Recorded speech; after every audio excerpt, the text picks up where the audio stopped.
네, 안녕하세요. NCS 수험생 여러분. 저는 여러분들과 의사소통 능력 같이 공부하게 될 강사 김지영이라고 합니다. 이 NCS는요, 직무 능력 평가의 기준이 되는 건데요. 여러분들과 함께 이론 공부하면서 시작을 해보도록 하겠습니다. 자, 먼저 의사소통 능력이라 뭔지 한번 같이 이론을 보도록 할게요. 기본적으로 우리가 알고 있는 의사소통 능력 그 얘기를 풀어놓은 거나 마찬가지예요.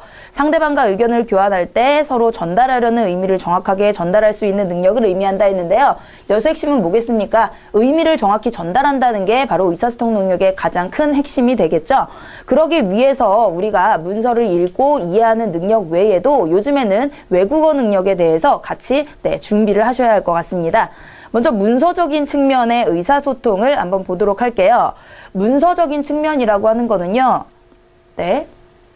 자, 문서 이해 능력과 문서 작성 능력으로 나뉘어집니다. 문서 이해 능력은 말 그대로요. 내가 문서를 보고 정확한 정보를 획득하고 수집하여서 종합하는 그런 능력을 이야기하고요. 문서 작성 능력이라고 하는 거는 내가 그만큼 남들에게 전달하고자 하는 그 목적에 맞게 정확한 내용을 효과적으로 작성하기 위한 능력을 뜻한다고 보시면 됩니다. 가장 문서로 우리가 회사에서 모든 커뮤니케이션이 이루어지기 때문에요. 문서 이해 능력과 작성 능력이 기본적인 의사소통 능력의 핵심이라고 보실 수가 있겠습니다. 자, 그 다음에는 언어적인 측면의 의사소통입니다. 우리가 회사에서 여러 사람들과 관계를 맺을 때 기본적으로 이루어지는 것들이 언어를 통한 의사소통이잖아요. 그렇기 때문에 여기서는 경청 능력과 의사표현력이 가장 중요한 역할이 되겠습니다. 자, 그 다음에 우리가 네 번째로 그럼 어떻게 바람직한 의사소통을 해야 하는지 그 저해야 하는 요인을 한번 살펴볼 건데요. 회사에서 가장 많이 일어나는 문제들이 바로 여기 세 가지로 정리가 돼 있습니다. 먼저 첫 번째로 일방적으로 말하고 일방적으로 듣는, 즉 자기가 들었는지 안 들었는지 확인이 안 되는 거죠. 자, 두 번째는요, 자기는 전달했다고 생각을 했는데 전달이 안 된 경우, 아니면은 아는 줄 알았는데라고 이야기하는 경우는 제대로 된 의사소통이라고 말할 수가 없겠죠. 자, 그 다음에 세 번째는 말하지 않아도 당연히 알 거라고 하는 이런 문화 자체도요, 의사소통 능력에 해를 끼치는 그런 요소에 해당한다고 볼 수 있겠습니다. 자, 그러면 우리가 이런 의사소통 능력을 어떻게 개발해야 하는지 한번 팁 보도록 할게요. 자, 사후 검토라고 하는 거는 우리 의사소통이 제대로 이루어졌는지 확인하는 작업이 되고요. 자, 피드백이라고 하는 건 내 이야기를 제대로 들었는지 아니면 내가 남의 이야기를 정확히 이해했는지 다시 되묻고 서로 물어보는 과정이 피드백이 되겠죠. 자, 그 다음에 언어는요, 괜히 복잡하게 이야기할 필요가 없습니다. 언어는 단순 명료하게 진행을 해야 되겠고요. 경청을 할 때도 내가 정확하게 듣고 있다는 걸 표현해주는 적극적인 경청이 중요하고요. 이야기를 할 때는 감정에 구애받지 않고요. 감정 조정 능력까지 우리가 생각해 볼 문제라고 생각이 됩니다. 자, 그러면 이번에는 본격적으로 문서 이해 능력에 대해서 자세히 알아보도록 하겠습니다.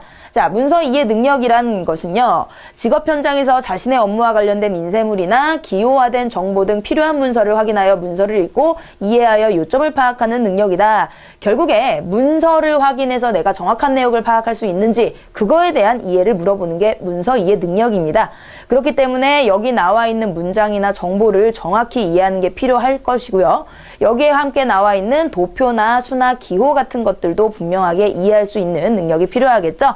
자, 그러면 우리가 직장에서 필요한 문서 이해 능력이란 어떤 것들이 있냐? 기본적으로 문서를 읽고 이해할 수 있는 능력이 필요하고요. 두 번째는 나에게 필요한 목적에 맞는 알맞은 정보를 구별하고 비교하여 통합할 수 있는 능력이 필요하다고 보겠습니다. 세 번째는 내가 문서에 나타난 다른 사람의 이야기를 이해해서 요약 정리할 수도 있어야 완벽한 문서 정리를 했다라고 생각을 할 수 있겠죠. 자, 그럼 문서의 종류와 그 용도에 따라서 어떻게 달라지는지 한번 살펴보도록 할게요. 공문서는요, 말 그대로 공무 집행을 목적으로 하는 그런 문서입니다. 보통 행정기관에서 이루어지는 그런 공무 집행과 관련된 문서라고 생각을 하시면 되고요. 기획서는요, 아이디어를 내기 위해서 내가 이러이러한 아이디어를 통해서 이런 결과를 얻었다라는 프로젝트 같은 경우를 문서로 많이 만드는 형식이겠죠. 그래서 내 것을 뽑아달라, 나의 이런 기획안을 채택해달라라는 설득의 목적을 가진 그런 문서로 보게 되겠습니다. 자, 그 다음에 기한서는요, 어떤 회사 업무에 대해서 협조를 구하거나 아니면 자기 의견 이랬으면 좋겠다라고 이야기하는, 보통 사내에서는 공문서라고 불리기도 하지만요, 다른 회사와의 업무에서는 기한서, 이렇게 이야기를 합니다.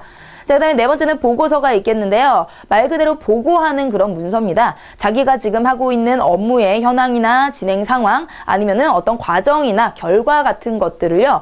이런 보고할 때 작성하는 문서라고 보시면 되고요.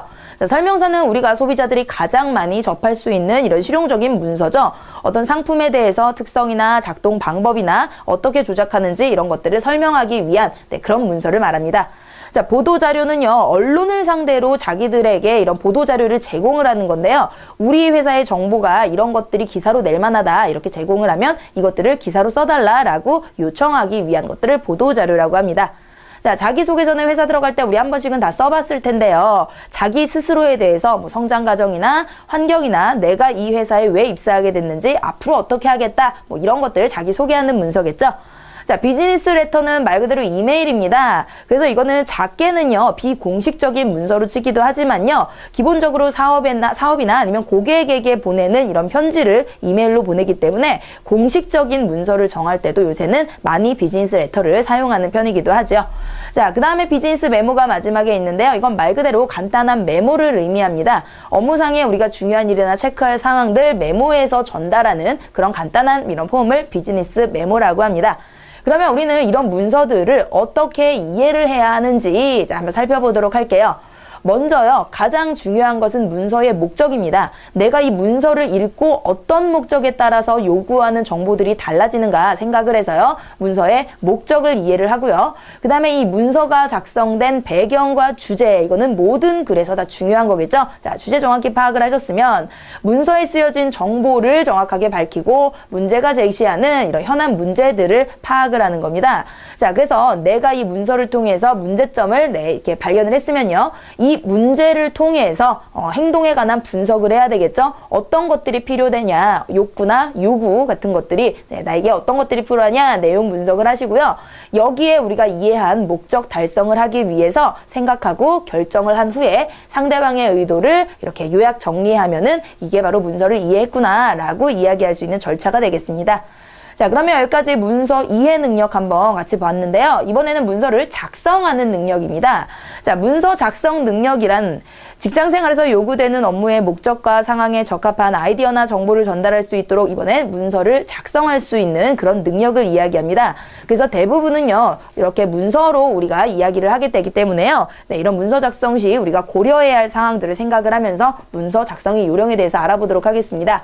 기본적으로요, 문서를 작성할 때 꼭 필요한 것은요, 누구를 대상으로 하는지, 이 문서의 목적이 무엇인지, 언제까지, 내가 이걸 언제 보냈고 언제까지 필요한 시기인지 이런 게 포함되어야 되고요. 기획서나 제안서 같은 경우에는요, 이것을 뽑아달라 아니면 이런 게 어떻겠느냐라고 설득의 목적을 가졌기 때문에요, 기대 효과가 포함이 되어야 그만큼 자신에게 이득을 볼 수 있는 그런 설득의 요령이 되겠습니다. 자, 그 문서 작성의 구성 요소를 보도록 할게요. 어떻게 구성해야 좋은 문서가 되느냐? 기본적으로 골격, 짜임새 있는 골격은 중요합니다. 모든 문서에는 기본적으로 회사마다 폼이라는 게 있어요. 그죠? 자, 그래서 그 짜임새에 맞게 정확하게 기입을 하는 것이 좋고요. 객관적이며 논리적이고 체계적인 내용입니다. 객관성이라고 하는 건 자기 생각보다는 누가 봐도, 그죠? 타당하다고 생각되는. 그 다음에 이왕이면은 논리적인 구조를 가지고 체계적인 틀에 맞춰 써야 되겠고요. 이해하기 쉬운 구조가 가장 중요하겠습니다. 내가 아무리 이런 좋은 목적을 가지고 썼더라도요, 남들에게 이해가 되지 않으면 아무 의미가 없는 문서가 돼버리겠죠. 그 다음에 문장은요, 명료하고 설득력 있는 문장으로 강한 인상을 심어줘야 되고요. 세련되고 인상적인 이런 효과적인 문장을 사용하면은 읽는 사람이 훨씬 더 좋게 받아들일 수가 있겠죠. 자, 그럼 이거 역시 종류에 따라서 어떻게 문서를 작성할 수 있겠는지 한번 살펴보도록 하겠습니다. 자, 먼저 공문서인데요. 우리 공문서라고 하는 거는 말 그대로 공적인 이런 일에 해당이 되는 거라고 했습니다. 육하 원칙에 맞게 누가 언제 어디서 무엇을 어떻게 왜가 정확하게 드러나도록 공적인 이런 대외적인 문서일수록 육하 원칙에 따라서 정확하게 기입을 해주는 것이 좋고요. 연도, 월, 일을 반드시 그죠 기간 함께 기입을 하며 날짜 다음에 괄호를 사용할 경우에는 마침표를 찍지 않는다. 그러니까 날짜 다음에요. 뭐 괄호를 사용해서 뭐 월이나 이런 것들을 요일을 표기할 경우에는요. 마지막에 마침표를 찍지 않고 가로 닫고 그냥 끝내는 그런 의미입니다. 자, 세 번째는요. 이런 공문서 같은 경우는 한눈에 알아봐야 됩니다. 그래서 기본적으로 한 장에 모든 것을 담는 거를 원칙으로 하면서요. 마지막에 내가 여기서 끝을 낸다. 그죠? 그래서 끝이라는 말을 반드시 마무리로 넣어주시기 바랍니다. 그 다음에 네 번째 복잡한 내용은요. 항목별로 구분을 합니다. 그래서 내가 어떤 내용을 이야기하고 그 다음 이야기, 뭐 그 아래 이야기 이런 식으로 항목별로 구분을 해주면 보는 사람이 훨씬 더 좋겠죠. 그 다음에 대외 문서나 장기간 보관되는 문서는요. 성격에 따라서 정확하게 기술을 해야 이렇게 분류를 해놓고 나중에 다시 필요한 경우에 찾아볼 수가 있겠죠. 자, 두 번째로 설명서입니다. 우리가 가장 많이 접하는 명령문보다 평서형으로 작성해야 됩니다. 소비자잖아요. 어차피. 그렇기 때문에 소비자들에게 평서형으로 작성을 하고 정확한 내용 전달이 중요하기 때문에 간결하게 작성을 하는 게 좋겠습니다. 그 다음에 상품과 제품에 대한 소개가 기본이기 때문에요. 정확한 내용이 기술되어야 되겠죠. 자, 그 다음에 우리 전문 용어 같은 경우에 소비자들이 이해를 하지 못하는 경우가 많아요. 그래서 이해를 목적, 상품 설명을 목적으로 하기 때문에 당연히 쉬운 단어 위주로 사용을 하셔야 되고요. 도표를 이용해서 복잡한 내용을 시각화하여 그림이나 사진이 있으면요. 우리가 당연히 이해가 빨라집니다. 글로만 사용 설명서를 알려주는 것보다 우리가 이렇게 활용하면 된다 아니면 구조라든지 이런 거 그림을 통해서 알려주는 경우 많이 보셨죠? 자, 그 다음에 동일 문장의 반복을 피하고요. 다양한 표현을 써서 중복되는 표현이 없게 그렇게 설명을 해주시는 게 좋은 설명서가 되겠습니다. 자, 다음은 설득의 목적을 가진 기획서입니다. 상대가 채택을 할 수 있어야 합니다. 그게 바로 설득력을 갖춰야 하는 가장 중요한 요소겠죠. 그렇기 때문에 상대방에게 어필을 해야 되니까 상대방이 요구하는 점이 무엇인지를 정확히 파악하는 게 중요하다고 보겠습니다. 자, 두 번째는 핵심을 정확하게 기입하고 한눈에 파악되도록 체계적인 목차를 구성한다. 아무리 해도 우리 목차 같은 게 일목요연하게 정리가 돼 있으면 자기가 필요한 그런 부분만 찾아서 볼 수 있게 하는 배려잖아요. 그리고 한눈에 정확하게 모든 내용을 살펴볼 수 있기 때문에 목차 같은 거 중요하게 넣어주시고요. 자, 세 번째는 내용의 효과적인 전달을 위해서 시각화하는 도표나 그래프 같은 거 넣어주시면 훨씬 더 한눈에 알아보기 쉽겠고요. 제출 전에 반드시 충분히 검토해서 또 인용 자료가 있을 경우에 출처는 반드시 밝혀주셔야 한다는 거 중요합니다. 자, 그 다음에 보고서는요, 업무 진행 과정에 대해서 내가 제시를 하는 건데요. 이거 역시 내용의 중복 없이 간결 명료하게 전달하는 게 중요하겠죠.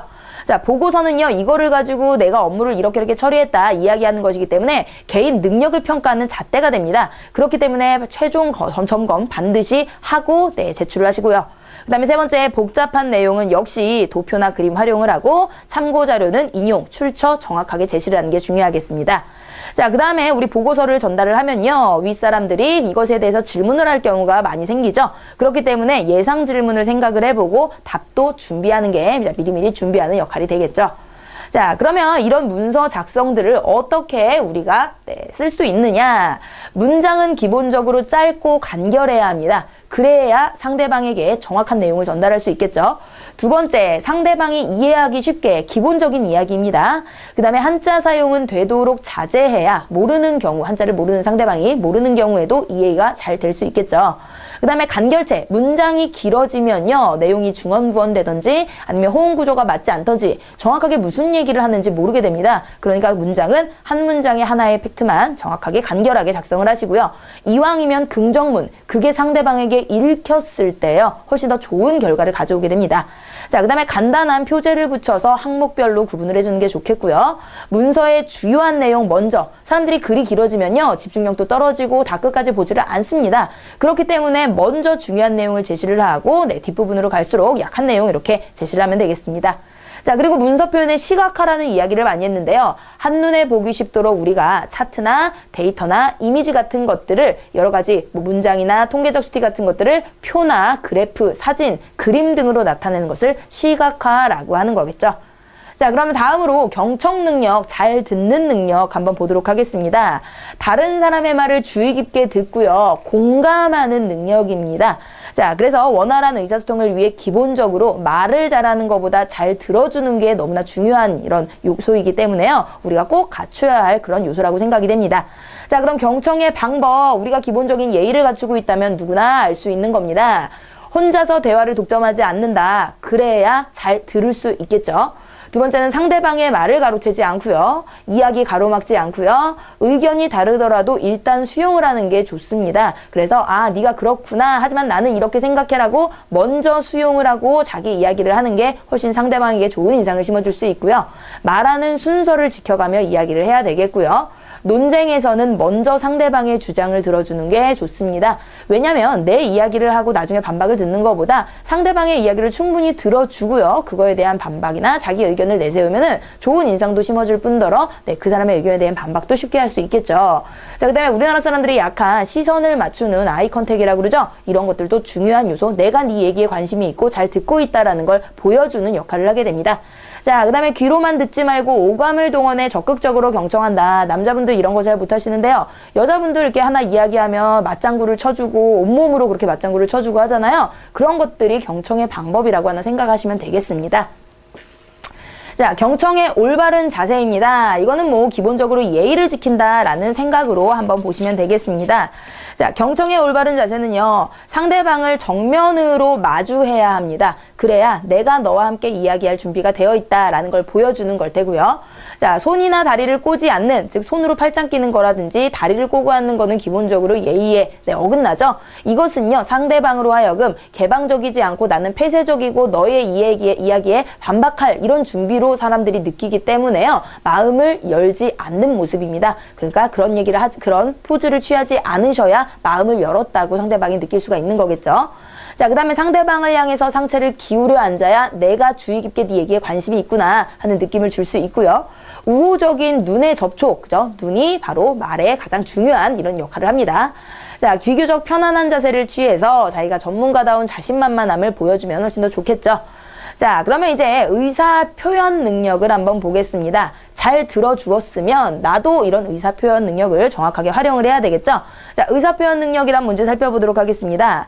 말하는 사람이 자신의 생각과 감정을 듣는 사람에게 음성 언어와 신체 언어로 표현하는 능력이다라고 했는데요. 음성 언어는 우리가 하는 말이고요. 신체 언어는 비언어적인 표현이죠. 여기 하나 더 추가하면 반언어적인 목소리의 톤이라든지 크기라든지 높낮이라든지 이런 모든 요소들이 한꺼번에 복합돼서 표현이 되는 게 의사표현 능력이라고 합니다. 자, 그래서 이런 의사표현 능력은요, 어떤 직장 간의 관계나 개인 간의 관계, 이런 모든 조직의 관계를 유지하고 업무 성과를 높이는 데 필수적인 능력이겠죠. 자, 원활한 의사소통을 위해서 우리가 알아봐야 될 것들을 몇 개 보도록 하겠습니다. 먼저 좋은 화법을 위해서는요, 많은 독서가 필요합니다. 독서를 통해서 우리가 좋은 글 아니면 좋은 문장을 우리가 구현을 해낼 수도 있고요. 뭐 기본적으로 상식도 많아질 수 있겠죠. 자, 두 번째는요, 말을 하기 전에 먼저 잘 들어줘야 됩니다. 좋은 청중이 되어라. 그래야 그 사람이 이야기하고자 하는 것에 대해서 내가 맞장구도 쳐줄 수 있고, 아니면은 그 기준에 맞춰서 상대방의 말을 받아줄 수도 있잖아요. 자, 칭찬 너무나 중요한 거겠죠? 칭찬에 인색하지 마시고요. 공감하고 긍정적으로 보이게 하라는 것은 원활한 의사소통의 기본이겠죠? 자, 그리고 상대방이 자신을 칭찬해 준다고 너무 우쭐해대지 마시고 겸손함을 잃지 마시고 좋은 관계를 유지하고 싶은 상대에게 먼저 자기 속마음을 드러내시면 훨씬 더 상대방도 효력을 발휘를 할 것이고요. 같은 내용보다도요, 완곡적으로, 그죠? 직접적으로 이야기하는 것보다는 우회적으로 돌려서 이야기하는 게 좋은 결과를 가져올 수 있습니다. 자, 그 다음에 첫 마디 말, 우리가 처음부터 본론을 시작하는 것보다요, 첫 마디 말을 어떻게 시작을 하는지에 따라서 그 사람의 전체 인상이 좌우된다고 하죠. 말도 마찬가지입니다. 자, 그 다음에 이성과 감성의 조화를 꾀해라 라고 얘기했는데요. 이성, 논리적으로 이야기하는 겁니다. 근데 우리가 대화를 하다 보면 논리만으로는 해결이 되지 않는 것들이 많습니다. 그래서 감성의 조화를 꾀하라 라고 이야기가 나오는 거고요. 대화의 룰, 우리 아까 이야기했듯이 상대방의 말을 가로막지 않고 혼자서 의사표현 독점하지 않고요. 반론의 기회도 주고 임의로 자기 마음대로 화제를 바꾸지 않는, 그리고 중요한 거 문장은요, 주어부터 서술어까지 정확하게 다 말해주는 게 정확하고 논리적인 표현이 되는 겁니다. 자, 그리고 우리 이런 세계화 시대에 맞추어 기초 외국어 능력도 기본적으로 우리가 가지고 있어야 하는 그런 능력이겠죠. 자, 근데요, 외국어를 너무 잘하는 뭐 이런 능력을 얘기하는 것이 아닙니다. 외국인들과의 의사소통을 하는 경우는 사실 회사에서 그런 해외 지사를 나가든지 이런 게 아니고서는 그렇게 많지 않아요. 그러니까 직업 생활 중에서 우리가 필요한 문서에 대한 이해, 아니면 우리가 문서를 보내거나 할 때 쓸 수 있는 요 정도 의사표현이나 이런 경청하는 기초적인 의사소통 능력을 외국인과도 자연스럽게 할 수 있는 이런 능력을 뜻하는 겁니다. 자, 그러면 이런 능력 어떻게 위에 공부를 할 수 있을지 한번 살펴보도록 하겠습니다. 외국어 공부는요, 우리가 목적이 중요합니다. 내가 여행을 가기 위해서 공부를 한다 하면 그날까지, 여행 가는 날까지 열심히 하겠죠. 이거 역시요, 우리가 어떤 목표를 정해서 공부를 하면 훨씬 더 효율적인 공부가 되겠고요. 매일 30분씩 눈과 손, 입에 뵐 정도로 반복하여 공부하자. 뭐 이거는요, 네, 말로만 하는 게 아니라요, 온 감각을 다 동원해서 외국어를 배우는 것이 훨씬 더 습득이 잘 된다고 합니다. 자, 실수를 두려워하지 말고 기회가 있을 때마다 외국어를 말하자. 자, 이게 바로 우리나라 사람들 많이 못하는 거죠. 아무리 토익 점수 좋고 이래도요, 외국 사람들 만나면 얼어버려서 말이 잘 안 나온다고 하잖아요. 가장 중요한 능력이 바로 대화 능력입니다. 자, 그 다음에 외국어와 친해질 수 있도록 쉬운 외국어 잡지나 원서 같은 거 많이 접하시는 것도 좋겠고요. 혼자 공부하는 것보단 라이벌을 정하고 공부하거나 아니면 업무와 관련된 외국어의 주요 용어들은 꼭 기억을 해두시는 게 좋겠죠. 자, 그 다음에 출퇴근 시간에 짬짬이 뭐 라디오 같은 것들 통해서 요새 네, 많이 외국어 공부하시는 분들 많고요. 외국어 단어 암기할 때는 그림 카드도 사용해보자. 가능하면 외국인 친구들 많이 사귀어서 대화할 수 있는 기회를 많이 만들어보면 좋겠습니다. 자, 이런 게 중요한 겁니다. 외국인과 의사소통할 때 피해야 할 행동, 서로 문화와 사회적인 것들이 다르기 때문에요. 우리가 조심해야 할 것들을 몇 가지 알아보도록 할게요. 자, 상대방을 볼 때 흘겨보거나 아예 보지 않는 행동, 이거는 우리나라에서도 마찬가지죠. 전 세계 공통적으로요, 상대방 눈을 맞춰주고 그 다음에 잘 듣는다 라고 이야기하는 좋은 표정으로 바라봐주는 게 좋겠고요. 팔이나 다리를 꼬는 행동, 이거는 반감을 가질 수 있게 하는 열린 마음이 아니라는 겁니다. 표정 없이 말하는 거, 우리나라 사람들 너무 표정이 딱딱하다 그러잖아요. 네, 웃으면서 이왕이면 밝은 표정으로 이야기해주는 게 좋겠고요. 대화에 집중하지 않는 거, 이거는 누구에게나 예의가 어긋나고요. 맞장구를 치지 않거나 고개를 끄덕이지 않는 거, 이거는 외국 사람들일수록 훨씬 더 이런 표현들이 자유롭고 네, 활발하죠. 그래서 우리도 이렇게 맞장구 쳐주고 고개를 끄덕이면서 내가 네 의사표현을 제대로 이해하고 있다, 잘 듣고 있다 라는 걸 보여주는 이런 리액션이라고 생각을 하시면 됩니다. 그 다음에 자료만 보고 얘기하는 거, 이것도 네, 좋지 않은 행동이고요. 바르지 못한 자세, 한숨이나 하품, 다른 일을 하며 듣는 거, 이건 기본적인 예의에 어긋나죠. 자, 그 다음에 뭐 상대방의 이름이나 호칭을 자기 임의대로 불러서는 안 됩니다. 어떻게 부를지 먼저 물어보고 그것에 대해 불러주는 게 좋겠습니다. 자, 이렇게 기본적인 네, 의사소통 능력 전반에 대해서 우리가 한번 살펴봤습니다. 자, 그러면요, 우리 의사소통 능력에 관해서 우리 문제를 풀어보면서 어떤 식으로 문제가 진행이 되는지 한번 보도록 하겠습니다. 다음은 안전보건공단에서 제정한 가스 누출 감지 경보기 설치에 관한 기술상의 지침이다. 자, 문제를 한번 넘겨서 보도록 하겠습니다. 세 문제가 같이 연결이 되어 있네요. 다음 중 A부터 E 중에 가스 누출 감지 경보기를 적절한 곳에 설치하지 않은 사람은, 자, 그러면 우리 적절한 곳, 설치 장소, 설치 위치, 이런 항목들을 찾아야 돼요. 자, 항목 찾아봤더니 제목 옆에 가로 안에 있죠? 4조와 5조 부분에서 우리가 확인을 해보면 된다라는 뜻입니다. 자, 1번 보도록 할게요. 방폭지역 내에 위치한 변전실에 가스 누출 감지 경보기를 설치하였다. 자, 한번 확인을 해봤더니 4조의 4번 보시면 방폭지역 이내에 위치한 변전실 들어가 있죠. 자, 2번 B는요. 공기보다 비중이 무거운 라돈가스의 특성을 고려하여 가스 누출 감지 경보기를 건물의 환기구 부근에 설치하였다. 자, 이거는 5조 설치 위치에 네, 1항의 두 번째 항목을 보시면 가스의 비중이 공기보다 무거운 경우에는 건축물 내의 하부에 하라고 있습니다. 그러니까 2번이 틀렸구나 알 수 있겠죠. 자, 나머지 확인해 드릴게요. C가 가스 누출 감지 경보기의 경보기를 근로자들이 상주하는 곳에 설치하였다. 자, 근로자들이 상주하는 곳 역시 5조에 보시면 5조에 동그라미 두 번째 2항이죠. 경보기는 근로자가 상주하는 곳에 설치해야 한다 있고요. D도 보시면 건물 밖에 설치된 가연성 및 독성 물질을 취급하는 압축기 주변에 가스 누출 감지 경보기를 설치하였다. 자, 설치 장소 4조 보시면 1항에 건축물 내외에 설치되어 있는 가연성 및 독성 물질을 취급하는 압축기 밸브 나와 있죠. 자, 그러니까 맞는 게 되겠습니다. 자, 그 다음 문제는 다음 중 가스 누출 감지 경보기의 성능이 의심되는 경우, 자, 성능이 몇 조에 있는지 쭉 확인을 해봤더니 7조의 성능과 관련된 부분이 있네요.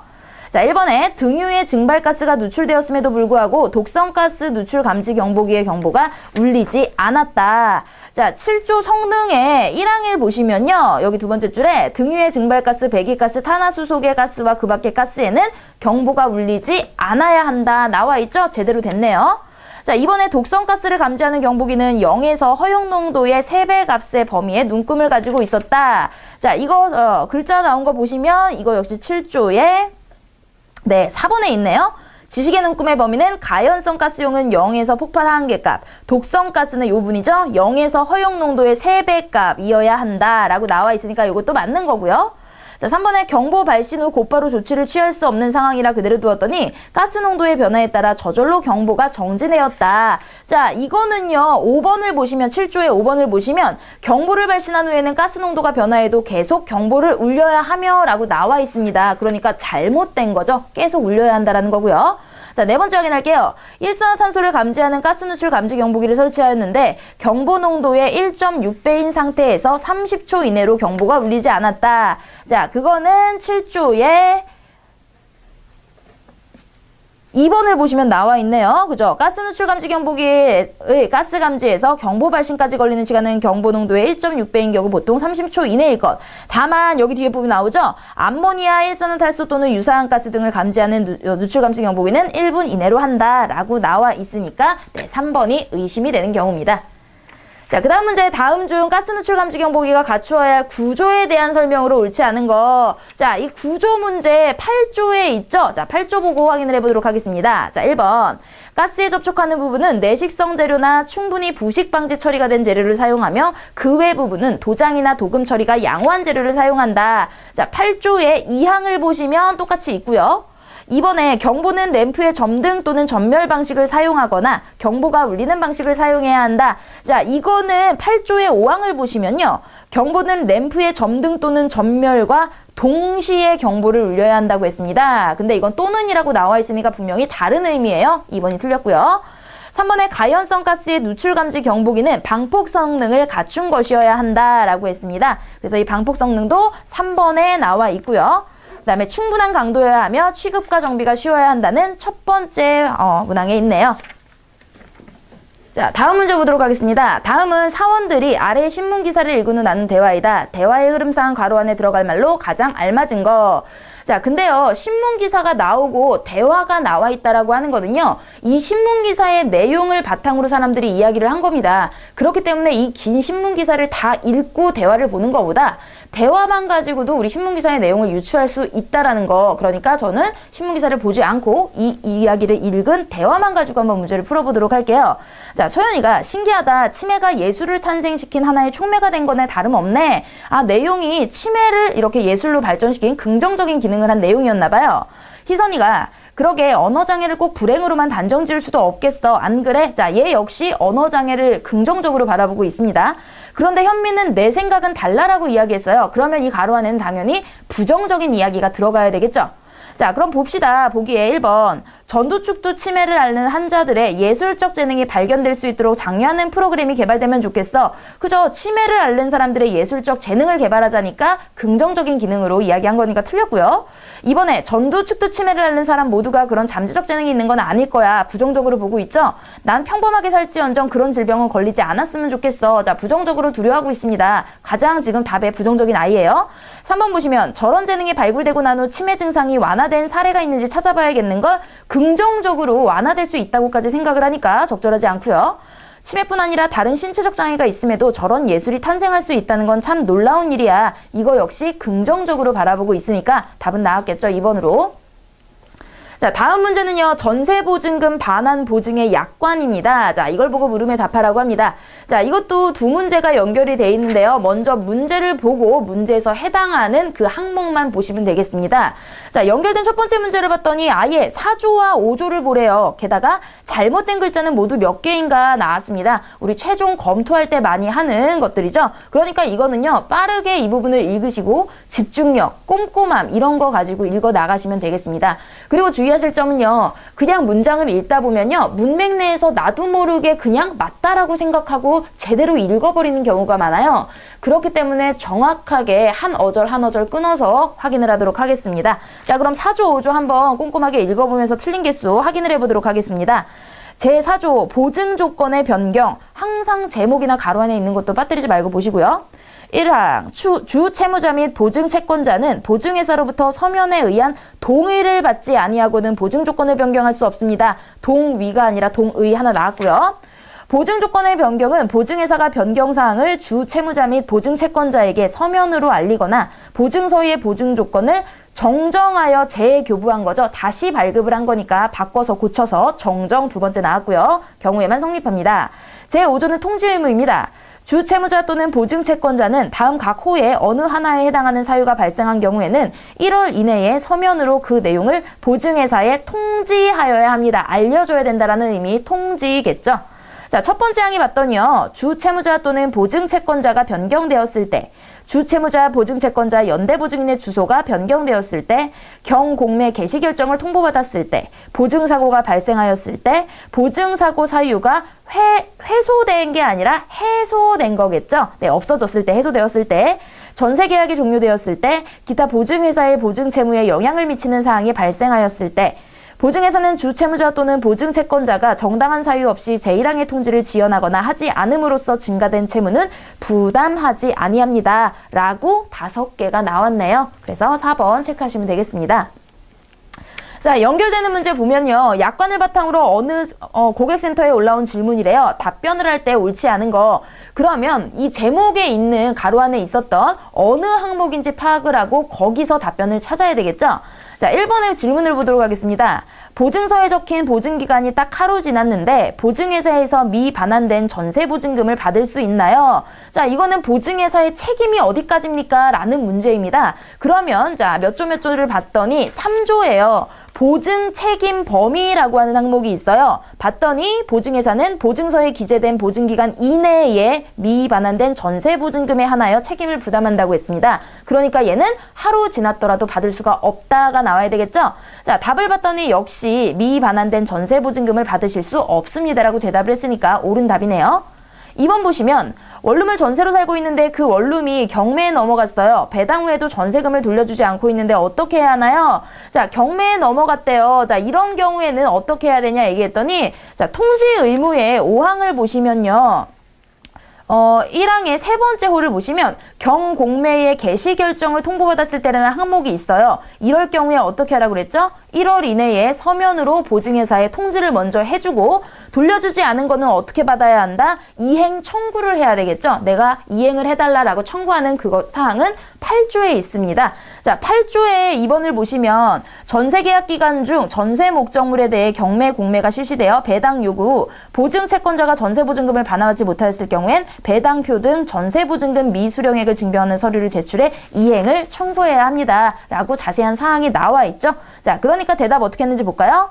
1월 이내에 내용을 보증회사로 통지해야 된다는 거 우리 통지 의무 5조에서 확인을 했고요. 배당표 등 전세보증금 미수령액을 증명하는 서류를 제출하여 보증 책임 이행을 청구하시기 바랍니다. 라고 답변이 나와 있습니다.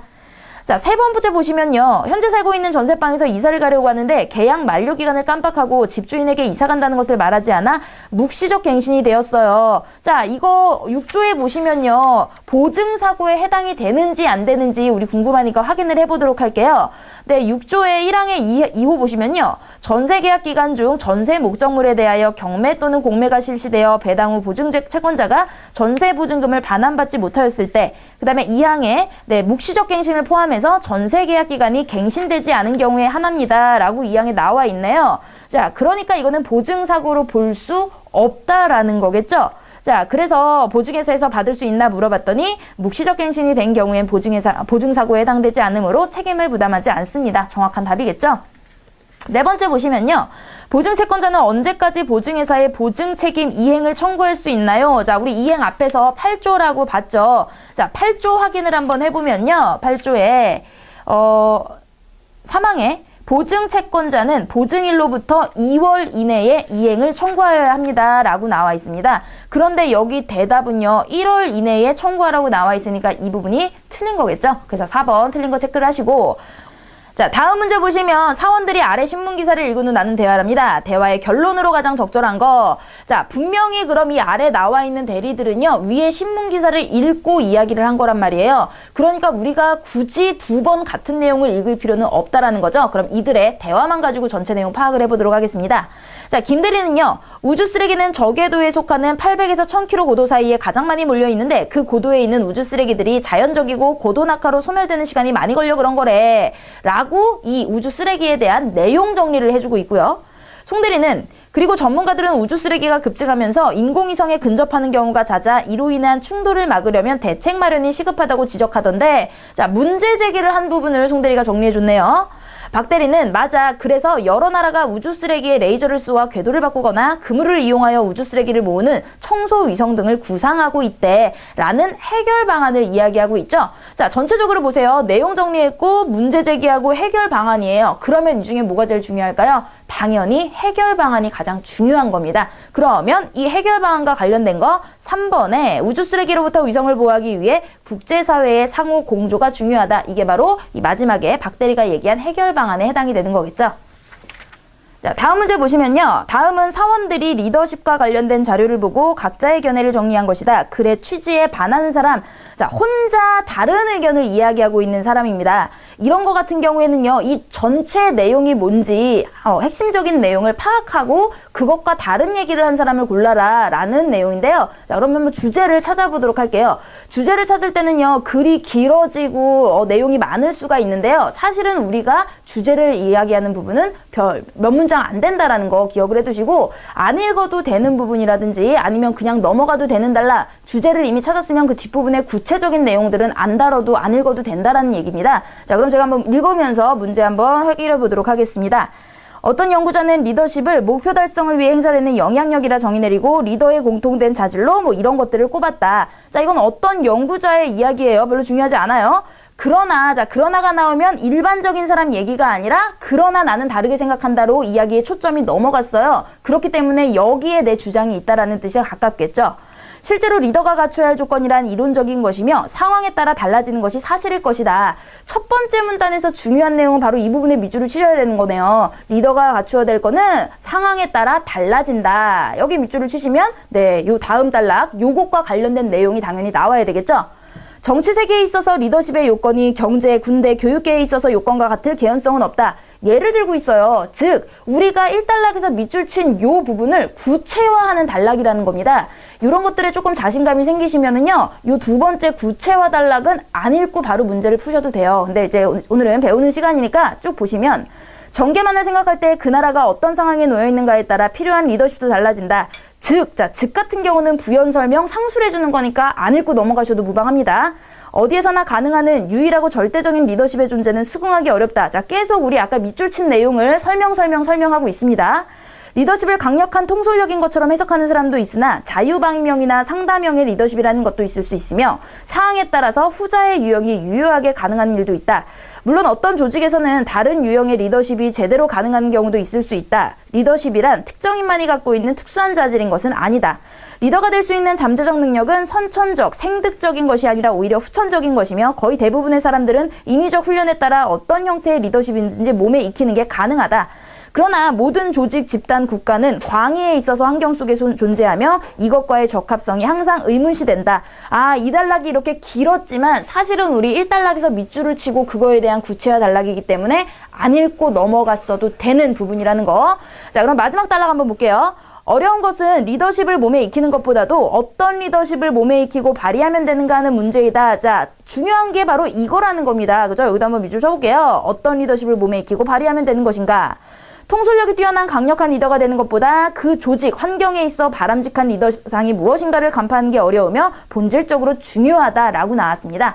전체 글이 있을 때요, 이렇게 세 단락으로 나눠졌다라는 거는요, 보통 첫 단락에서는 내가 이러이러한 이야기를 할 것이다 라고 문제 제기라든지 아니면 소재를, 제재를 이야기해주고요. 중간 부분에서는 그거에 대한 설명입니다. 그리고 마지막 부분은 보통 요약, 정리, 재현, 강조 이런 것이기 때문에요. 1단락, 마지막 단락, 처음과 끝부분 요것만 가지고도 우리가 주제를 파악할 수 있는 능력들을 자꾸자꾸 키워나가시면 좋겠습니다. 자, 그러면 이제 1번 보도록 하겠습니다. A 사원이 조직별로 리더에게 요구되는 자질은 다르므로, 그죠? 우리가 밑줄 쳤던 부분 계속 얘기하는 부분이죠. 뛰어난 장군이 뛰어난 정치가가 될 수 있다고는 단정 지을 수 없다. 맞고요. B사원도 독재형 리더십이 제대로 기능할 수 없었던 조직이나 국가에서도 상담형 리더가 정점에 서면 잘 될 가능성이 있다. 그죠? 리더의 자질이 달라지면 잘 될 수 있어 라는 얘기니까요. 자, C사원 역시 지금까지 리더와 전혀 다른 자질, 사고방식의 소유주가 리더가 되더라도 종래와 마찬가지로 통치나 관리를 잘 수행할 수도 있다. 환경에 따라서 어떤 리더십이 발휘되느냐 다를 수 있다라고 했잖아요. 그러니까 이것도 네, 맞는 같은 맥락이고요. D사원을 봤더니 리더십은 선천적인 것은 아니므로 거의 대부분의 사람들은 훈련에 따라 강력한 통솔력을 몸에 익힐 수 있다. 강력한 통솔력을 익히자가 아니잖아요. 그죠? 이걸 원하는 게 아니기 때문에 D사원의 강력한 통솔력을 요구하는 이런 몸에 익힐 수 있다는 내용은 다른 사람들과 반하는 내용에 해당이 되겠습니다. 답 4번 되겠습니다. 자, 다음 문제 보시면 19세기 유럽의 경제 성장에 대한 보고서를 작성하기 위해 관련된 경제 이론과 19세기 유럽 경제에 관한 역사적 사실을 다음과 같이 정리 수집하였다. 이로부터 추론할 수 없는 것은 이라고 했습니다. 자, 경제 이론 위에는 경제 이론이고요. 아래는 역사적 사실입니다. 그러니까 이런 역사적 사실과 경제 이론을 서로 묶어가지고 보고서를 유럽의 경제 성장에 대해 보고서를 작성한대요. 자, 추론할 수 없는 거 고르겠습니다. 자, 보기 먼저 보도록 할게요. 이거를 가지고 위에서 찾을 수 있는지, 연결고리를 찾을 수 있는지 그렇게 문제를 거꾸로 풀어나가시는 게 훨씬 더 효율적이겠죠. 1번에 19세기 유럽의 경제 성장의 원인으로 인적 자본의 축적에 의한 생산성 증가를 제시하기는 어렵다. 자, 인적 자본의 축적이 경제 성장의 원인이 됐으니까 역사적으로 이렇게 됐다. 사람이 많아졌다. 역사적 사실의 기억에 약 2억 명에 달했다고 나와 있어요. 생산성 증가를 제시하기는 어렵다. 자, 니은에 뭐라고 그랬냐면요. 광물 자원도 풍부하고 새로운 자원 확보를 위한 활동도 활발하고 의무교육과 원리가 프랑스 혁명에 의해 보급되었으나 문제는 이겁니다. 19세기 말까지 유럽 각국에서는 큰 발전을 이루지 못했다. 19세기 들어서 이렇게 2억 명에 달할 정도로 인구가 폭발적으로 증가를 했음에도 불구하고 니은의 사실은 뭐예요? 유럽 각국은 큰 발전을 이루지는 못했다. 그러니까 인적 자본 축적 이야기를 가지고 생산성 증가까지 연결시키기는 어렵다라는 결론 낼 수 있겠죠. 2번 보시면 19세기 유럽의 경제 성장은 풍부한 인구와 자원을 바탕으로 기술적, 제도적 혁신이 뒷받침되어 가능하였다. 자, 풍부한 인구는 기억에 있고요. 그 다음에 인구와 자원을 바탕으로 이것도 광물 자원이 풍부하고 니은에 나와 있죠. 이거를 바탕으로 기술적, 제도적 혁신이 뒷받침되어, 자, 디귿 같은 경우에는 증기기관의 제작 기술, 리을 같은 경우에는 법률 제도가 구축되었다. 이 기억, 니은, 디귿, 리을 전부 다 여기 나와 있으니까 이래서 가능했다라고 할 수 있겠네요. 3번에 경제이론 4와 5를 따른다면 경제이론 1은 19세기 유럽 경제 성장의 주요 원인을 충분히 설명할 수 없다. 자, 그럼 위에 경제이론 4번을 보도록 할게요. 경제 성장을 분석하기 위해서는 생산의 결정 요인을 다양하게 분류할 필요가 있다. 총 생산은 자원, 인구, 자본, 기술, 제도의 함수로 상정될 수 있다라고 이야기했어요. 자, 그런데 5번에서도 한 사회가 자원을 최대한 사용하고 있을 경우 경제 성장을 위해 생산성을 높이는 기술 제도적 측면. 자, 기술 제도 얘기 계속 강조를 하고 있습니다. 근데 1번 보시면요. 생산 요소를 자원, 노동, 자본 요 세 가지로만 보고 있어요. 4번, 5번에서 얘기한 기술과 제도 얘기는 빠져 있는 거죠. 그러니까 경제이론 4, 5번에 따르면 1번은 충분하지 않다. 기술과 제도까지 들어가야 되는데 1번엔 그렇지 않았으니까 이것도 추론할 수 있고요. 4번 보시면 19세기 유럽의 경제 성장의 원인으로 농업 생산성 증가로 인한 농업 종사자 비율 감소가 타 산업 부분의 성장을 유발한 것을 들 수 있다. 자, 여기서 비슷한 얘기가 뭐냐면요. 종사자의 비율 감소 얘기가 나왔는데 이 6번의 경제이론 6번을 보시면 농업 생산성이 증가하면 적은 노동력만 투입할 수 있게 되어 타 부분에 투입될 수 있는 잉여 노동력이 생기게 된다. 즉 노동력이 남아요. 하루 왼종일 일하지 않아도 된다라는 뜻이에요. 딴 일을 할 수 있다라는 뜻입니다. 잉여 노동력이라는 거. 근데 여기는 농업 종사자 자체의 비율 감소를 이야기하고 있어요. 이거는 여기 말한 거 자료만 가지고는 찾을 수가 없는 겁니다. 종사자의 비율이 아예 감소됐다는 것과 남는 그런 잉여 노동력은 다른 문제, 다른 이야기라는 거, 비슷한 얘기라고 다 똑같은 개념으로 두시면 안 된다라는 거. 그래서 4번이 잘못된 추론이 되겠습니다. 자, 다음은 통해 신축 아파트 내부 대기에는 건설된 지 오래된 아파트의 내부 대기보다 유해 물질이 더 많이 포함되어 있다는 주장을 할 경우 지문의 내용만으로는 논리적 타당성이 부족하다. 다음 중 이 주장을 뒷받침할 수 있는 논거로 가장 적절한 거. 자, 여기 지금 제시되어 있는 논거를 한번 보도록 할게요. 새로 건설되는 아파트들은 주로 대도시나 신도시 개발이 활발히 진행되는 지역에 위치하는 경우가 많다. 그런데 이들 지역은 공사 시 발생하는 먼지 및 유해 물질과 교통 혼잡에 따른 차량 배기가스 등이 대기를 오염시킨다.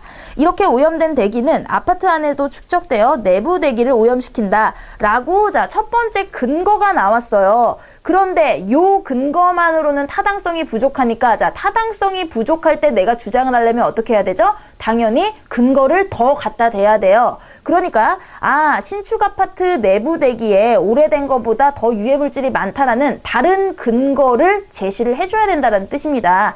자, 그럼 보기 선다 중에서 다른 근거 뭐 나왔는지 한번 볼게요.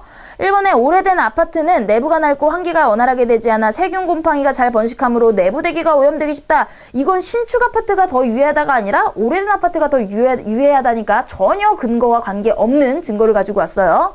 이번에 대규모로 건설되는 새 아파트에는 입주한 인구만큼 자동차 편의시설이 늘어나 여기서 나오는 배기가스와 오염물질 때문에 아파트의 내부 대기 또한 오염이 될 가능성이 높다. 자, 입주한 인구만큼 자동차나 편의시설이 늘어나는 건 오래된 아파트나 뭐 새로 아파트나 똑같아요. 그 인구만큼 자동차와 편의시설이 있을 테니까 이거는 얘네만 더 심각해지는 이유로 근거를 삼을 수 없다라는 뜻이고요. 3번에 새 아파트를 시공할 때 사용되는 벽지나 건축자재 등에서 벤젠, 폼알데하이드, 성면, 일산화탄소, 부유세균 등의 발암 오염물질이 발생하여 내부 대기가 오염된다. 그래, 새 아파트 시공할 때는 이런 것들 때문에 더 오염이 될 수 있어 라고 새로운 근거로 제시를 할 수 있는 거니까 3번이 답이겠고요. 4번 보시면 교통량 차이가 있는 수도권과 지방의 아파트를 비교해보면 자, 이건 비교 대상이 새 아파트와 옛날 아파트가 아닌 게 되는 거니까 전혀 상관이 없습니다. 자, 다음 문제는요. 병원에 근무하는 A씨가 홈페이지에 올릴 예약 안내문 초안을 작성한 겁니다. 초안을 검토하면서 수정해야 할 사항에 체크한 것이 다음과 같을 때 수정하지 말아야 할 것으로 올바른 거 괜히 고쳤다 하는 거 찾으시면 됩니다. 자, 그럼 기억부터 볼까요? 예약 가능 시간이 평일 이렇게 나와 있는데 점심시간을 추가해줘야 우리가 꼭 필요한 정보, 점심시간에 보지 않으니까요. 필요한 정보를 추가해주는 거 이거는 옳다고 볼 수 있고요. 니은을 봤더니요. 전화로 예약 후를 직접 내원하여 접수 후로 수정을 하랍니다. 요 문제를 보시면 요 부분의 앞문장부터 한번 읽어볼게요. 당일 예약은 어려우며 주치의 진료 시간에 맞추어 2, 3일 전에 예약하셔야 합니다라고 분명히 전 문장에 나왔는데 당일 진료를 원할 경우에 전화로 예약을 하래요. 예약 안 되니까 직접 내원해서 해야 됩니다. 그러니까 이것도 맞고요. 자, 디귿 봤더니 방문 예약에서 외래 진료를 받으신 후 원무과에 수납하실 때 다음 진료 날짜와 시간을 말씀하시면 예약이 가능합니다. 그리고 이 예약을 취소하는 경우도 우리 소비자에게 필요한 정보니까 들어가는 게 좋겠고요. 리을 보시면 예약을 하신 분은 반드시 접수할 때 접수 창구에 말씀해 주셔야 합니다. 자, 별로 이상한 게 없는데 이거를 온라인 예약 항목 아래로 이동을 하랍니다. 온라인 예약 항목은요, 말 그대로 온라인에서 예약한 사람들이에요. 하지만 이 주어는 뭡니까? 일반적인 예약을 하신 넓은 범위예요. 그렇기 때문에 오히려 항목이 좁아지는 온라인으로 옮길 필요가 없는 거겠죠? 그래서 4번 되겠습니다. 자, 저랑 같이 한 언어 이해 파트는 여기서 마무리가 되겠고요. 네, 오늘 같이 공부하신 여러분들 전부 다 좋은 결과 있기를 바라고 저는 인사드리도록 하겠습니다.